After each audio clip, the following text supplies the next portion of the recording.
The Spear Cuts Through Water by Simon Jimenez is a story within a story within a story. Too much story?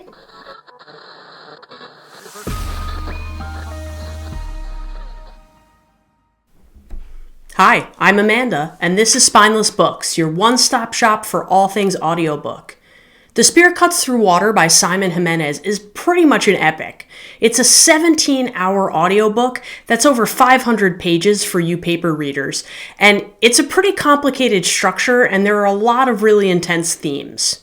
It's definitely one of the more unique fantasy books I've read, and I have to warn you, it takes a little getting used to. The novel regularly switches between first-person, second-person, and third-person perspectives, so at first it's a little bit like listening to a foreign language. It takes a minute for your brain to adjust, but then you'll settle in.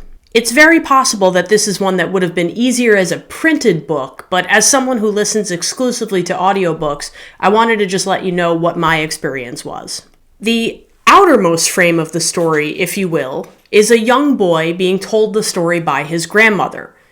But that young boy is also sitting in a theater watching a performance of the story, and then there's the story. So think of it like this. If you've seen The Princess Bride, where Fred Savage is listening to his grandfather, played by Peter Falk, tell the story of The Princess Bride, and then it cuts to the story. Imagine that and another layer where Fred Savage is watching the movie in the theater in addition to those two parts. It's pretty complicated stuff, but truthfully it works. Structurally, the book also includes moments that can be a little confusing when you first start listening. For example, imagine your main character is on a boat and they are traveling on the boat and talking about their experience of being on the boat. And then they pass another boat. And then suddenly you cut to a character on that other boat who makes a comment about the character you had been listening to on the first boat. So there's a lot of jumping, but it's handled really well, and honestly, even though it took a little getting used to, even in the beginning when I wasn't quite sure what was happening, it in no way took away from my enjoyment of the story.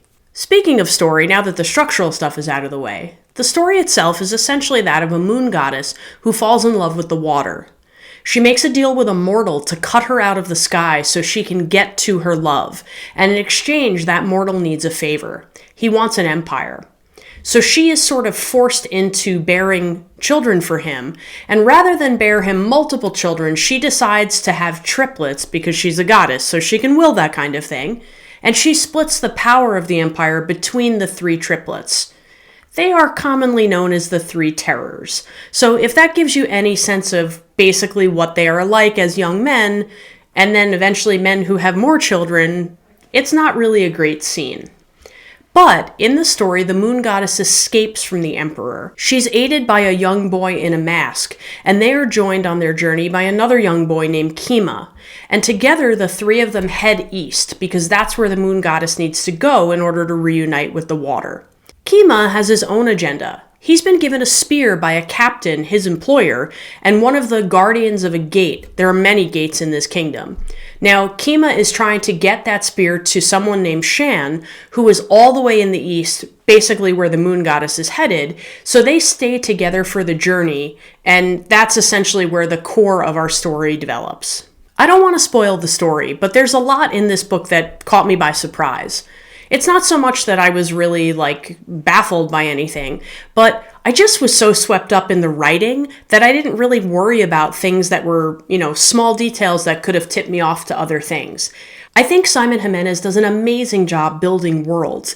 His imagery is rich and vivid, and I really felt like I could picture everything very cinematically, and I enjoyed all of the details that he planted in his writing. The book was really dense, and I was worried frequently that I wasn't catching certain things. It turns out I was catching everything, and it wasn't as complicated as I thought it was, but I helped myself out by reading chapter summaries after every major section. It really helped to just make sure that I was clear on everything, and honestly, every time I was, so I'm not sure how much I needed to do that, but in an epic this long, it was really helpful to do. There are themes of intergenerational trauma, the consequences of continuing it or ending it. There are themes of storytelling as a way of learning your identity and learning where you come from, and stories that we tell, but also the stories that we deliberately don't tell. There's also a theme in this book of dancing, which I never expected, but there it is, and it's pretty well done. Simon Jimenez does an incredible job of planting tiny seeds along the way, and what I really appreciated about his writing is that he tied every bow at the end. And some of them were simple ties, and some of them were really complicated bows, but it really came together, and I felt very rewarded in the narrative.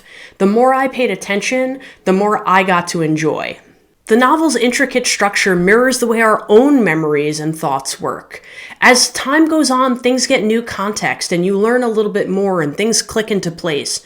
We've all had those moments in childhood where we don't necessarily realize the impact something has, and then maybe randomly as an adult, something triggers a realization that, wow, that was a really impactful moment for me. And this book feels like it's full of those things. And it really made me reflect on my own upbringing and the legacies in my family and sort of the history of my own family. The book is narrated by Joel De La Fuente, and I have to say I found him to be quite outstanding. He does a really great job. His general narrator voice is just really soothing and great storytelling. I love the energy that he narrates with. But he also does an amazing job of adding extra voices in. So whenever you had a minor character who had to say sort of one random line, like the example I gave before about the boat passing by, he goes into a completely separate voice. So audibly, it really triggers an awareness for you as a listener that this is a new person and this is maybe a minor character. And I just love the way he presented this book. I will definitely be looking for more narration of Joel De La Fuente in the future because I think he's sort of a hidden gem. I had never heard a book narrated by him before, and I loved it. He actually really helped me clarify things as a listener. Now, I haven't seen the physical book, but I am imagining that there are definitely lines that are either spaced differently or indented or italicized in order to delineate these voices, because the way he narrated felt like that's what he was reading. For me, this book was a 4.5. Considering it was over 17 hours long and over 500 pages, I never got bored. I really appreciated the world building and the character development and just everything about this epic nature of the story. Epics are really easy to get lost in, and for me, this one held me all the way through. So I hope you pick it up and try it out, because I really think The Spear Cuts Through Water is a winner, especially if you want some high fantasy that will take you deep into an experience. But remember, you might love what I hate and hate what I love, so make your own opinion. But thanks for listening to mine. See you next time.